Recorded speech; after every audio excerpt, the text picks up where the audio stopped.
for us to really figure out what's happened. Yes, it'll be about 5 laps before the whole thing cycles through. And you see 23 there, Lucas Luhr taking over from Michael Kroom. And key now is to make the driver changes quicker than the tyre change, and that requires a lot of slick teamwork. Not the best stop here for this car. It's very slow. He was ahead of these guys coming out of the pits now. That's a poor pit stop. Maybe a problem with one of the wheels or the wheel gun. As we see that Lucas Luhr car, and that's disappointment for the championship leaders. They had a 14-point advantage over Marcus Winkelhock and Mark Bessing coming into this race.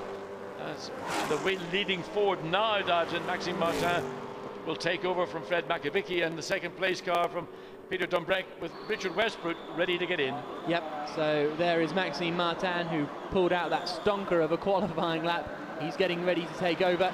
They'll try and get as quick a pit stop as possible. It's quite slippery in the pit lane as well. That's something they've got to be careful of. But out after a brilliant first stint comes Fred Makovicky.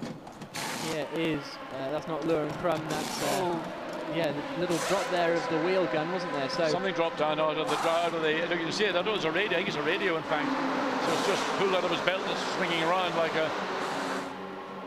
So there's Richard Westbrook getting changed. Stop for the Ford. The Westbrook pit stop is going to be compromised by that radio getting in the way. But he's off, and whether the gap at 2.7 seconds between first and second, that was the gap, whether it will be any more or less, it looks roughly about status quo, maybe a fraction of advantage to the Nissan, but certainly not much difference between the 2.7 as they came into the pits. So there we have the 20 machine, which is now being driven by Nicky Katzberg. Fingers crossed, says Michael Krum as he heads over to the pit wall to find out what's going on. There is, as I say, Nicky Katzberg. Where then has Brabham filtered out in all of that? Has he made his pit stop yet? Just trying to look up. I think it's no, he hasn't. I don't think he's made his pit stop yet. So Brabham is actually the lead car, but give it 5 laps. By the time all this filters its way through, in effect, it should be Maxime Martin leading, followed by the Dumbreck Westbrook car with Richard Westbrook behind the wheel of it. Yeah, so out of the pits goes 48, Jonathan Kennard. He takes over. You can see an interview with Jonathan on the GT1world.com website, where you can also see an on-board lap of this Ordos circuit, voiced by our very own John Watson. If you are having trouble getting your head around exactly where the circuit goes, that was certainly our challenge on Thursday and Friday, actually figuring out where the corners went. Into the pits then comes the 21 car that we've been waiting for, David Brabham. Jamie Campbell-Walter getting ready to take over now. I don't think Brabham was 10 seconds off second place, so unless it's an amazing pit stop, I don't think he's going to be making the move for second, but that's got to be his aim, to try and catch up. Well, we saw the pit stop with the one of the Nissans where the radio from the tyre changer popped out, distraction no doubt caused a loss of time. This is a much better pit stop. Jamie Campbell-Walter, get the thing running, Jamie, for goodness sake. Sitting there, I think he was thinking about a Sunday afternoon roast or something.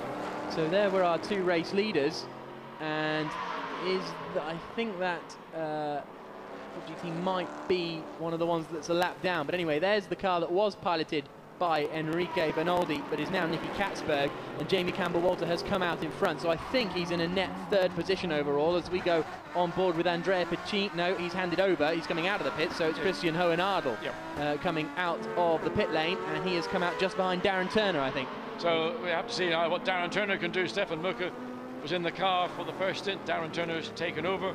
Didn't have a great deal of success in qualifying. They struggled with balance and grip and all the usual issues, hoping for a better race as we see the race leader, and the gap clearly is less than 2.7 seconds. So Maxime Martin behind the wheel of the Ford GT, Richard Westbrook behind the wheel of the Nissan GT-R, and this is going to be a battle between 2 mighty good drivers. Yeah, this is going to be very, very interesting indeed. I would suggest the 2 of them very close in qualifying. Both of them could have gone quicker than they actually managed in the final Q3 session. Westbrook was setting purple sectors, but complained his rear tyres had gone off. Here we've got Jamie Campbell-Walter. After pit stopping later, his tyres are not quite up to the temperature yet compared to Nicky Katzberg. So these 2 sumo powered GT cars could be starting to battle each other in a minute. I think this is going to be over about 7th position when pit stops finally sort themselves out.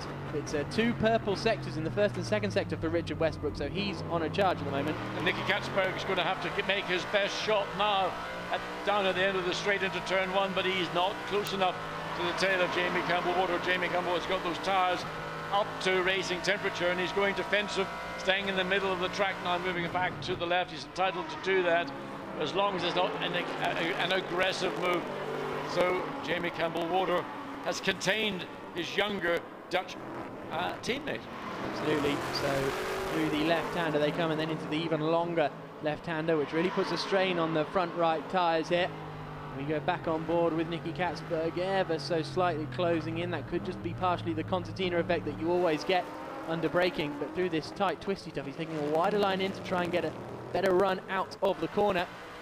And his next real opportunity is going to be in turn 11 if he can force Jamie Campbell-Walter perhaps into a mistake up here at the step at turn 9 and 10.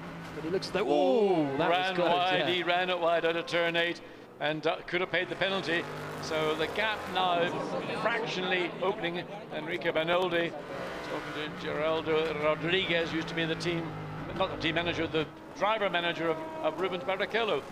Came in with Enrique Banoldi, the Brazilians, you know, Brazilians at racetracks together, don't stay they? together. Yeah. Absolutely, they stay together and do British Formula 3. That's basically the Brazilian motorsport motto. So we go back on board with Nicky Katzberg, who you would say now Jamie Campbell-Walter has got his tyres up to temperature, just pulling away a bit now. Yeah, he's got a slight advantage. The one lap fresher tyre, he's now got the benefit of that. Nicky Katzberg had an opportunity at the end of the first flying lap, and that was defended by Campbell-Walter. As we see one of these two.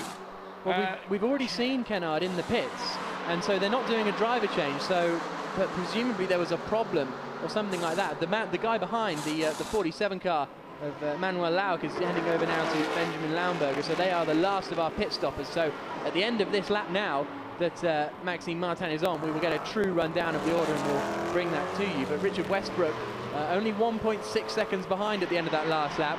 Martin was 0.6 of a second quicker. Yeah. So I mean, you can see the gap has opened marginally on that 1.6 seconds. It'll probably be closer to 1.8 or 1.9, assuming that they maintain the gap as they come up to complete yet another lap. We've got 26 minutes or so of this race remaining, and Richard Westbrook, who knows the car particularly well, knows what it's capable of. Could have had pole position, but he abandoned a lap when he had a fastest sector with about a minute to go, and Maxime Martin got the advantage. Yeah, Martin pounced in the very final seconds of qualifying. In fact, he was the only guy to still be out on track when the clock ticked down to 0.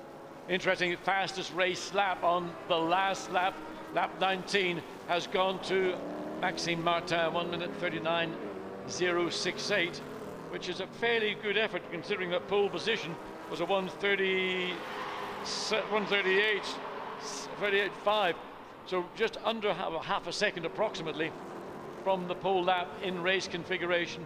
Okay, fresh tyres, but more fuel than you would normally run in qualifying. And Richard Westbrook, the gap, it's still showing 1.637 as opposed to 1.601, so it looks more initially than it does than it did initially. Absolutely, I think Westbrook kind of matched him on that last lap. So as they come across the line, Maxime Martin leads, Richard Westbrook in second, Jamie Campbell-Walter in third place, fourth now is Nicky Katzberg, and then I think we've got the number 3 car, haven't we? Yeah, Steph Dusseldorp is in 5th position with Marcus Winkelhock in 6th. The Schwager has now handed over to the 37 car of Nicky Pastorelli. Darren Turner in 8th, Hohen Ardel in 9th. And Sergio Jimenez completing the top 10 at the moment with just under 25 minutes remaining.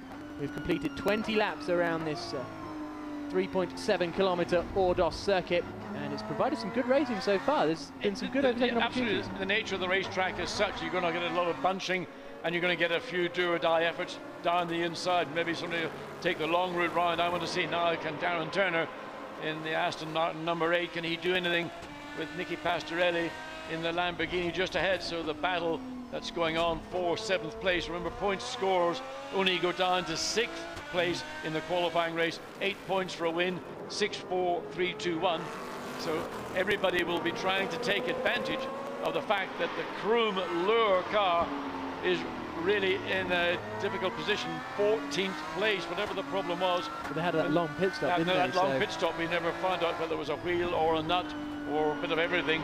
But down in 14th position, yes, 14th position, and way out of the points, and they're not going to make any improvement. So on board we go with Cristiano Ronaldo.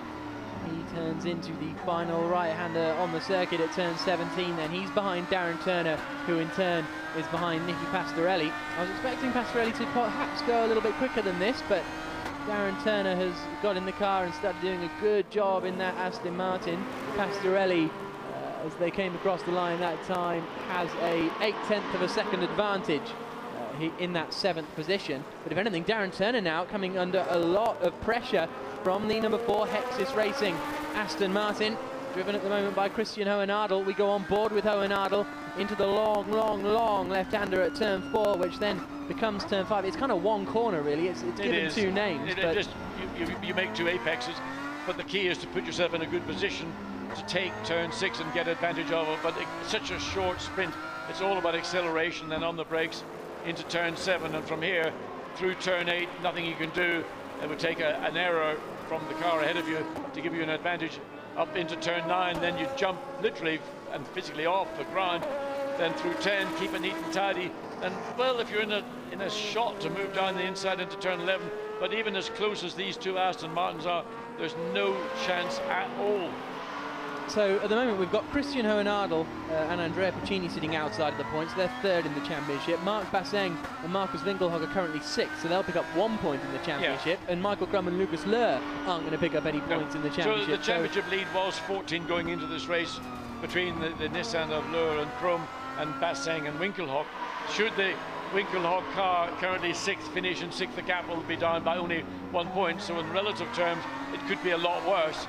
But it's a disappointment because the position that Löhr and Crum currently are running in 14th will not do them any favours for the championship race on Sunday. No, absolutely. It's not a particularly good weekend so far for them. They started, where did they start on the grid? It was all the way down in 8th position, but then they've dropped back subsequently since then. So Löhr and Crum just struggling a little bit. Sorry, 7th position, I should say, which ultimately became 6th with the Aston starting from the pit lane. So from 6th to drop to 14th, it's a very difficult afternoon. It is. It's I think disappointing would be the understatement of the afternoon.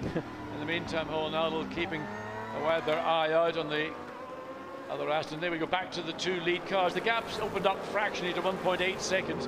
You can see that Martin's taken a thousandth or so out of the Nissan over the previous 2 laps. But it's such a little difference, 1.8, 1.6 seconds. But it's going in the favour of the Ford. So, do we have enough time? Does Richard Westbrook have the pace to catch up with our race leader? Let's have a little talk to Peter Dumbreck, who was in that car, before handing over to Richard Westbrook. Peter, we just saw your movements being rather animated. Do you have any issues? No, the car's good. I just, I wanted to make sure we've covered absolutely everything. I wanted to tell the engineer to remind him about the brake balance, but the car is running perfectly, so fingers crossed we'll keep this result. Can you take it from the Ford? Can you take it from the Ford? Sorry, I missed it. Can you take the lead from the Ford? Will be very difficult, you know. They're nip and tuck. I think he's just got the legs over us. We need to look at setup for tomorrow, but we're very close, you know. And it's nice, we have a nice gap to the other cars. So fingers crossed for a good result. Thank you. Well, Richard Westbrook, they say they're going to settle for 2nd place. He's not, is he? No, Richard's gone aggressive. He took the best part of half a second out in one of the, I think, the lap before last. So the gap as they came across the line in lap 23 was 1.3 seconds, and Richard right now is lasering in on the rear of the Ford, trying to pick up momentum again and put the Ford under pressure to make Maxime Martin push harder, put more load onto the car. Of course, in doing so, you're doing the same to your car. But you saw, I mean, Richard coming through the turn 9 and 10, he was most aggressive in cutting inside the corner on the limit of what probably would be seen as acceptable, to just try and find another. Here we go. This is up into turn 9, over the step. Now watch the Nissan following behind. He cuts across the inside over the rumble strips and tries to shave another thousandth or maybe 100th of a second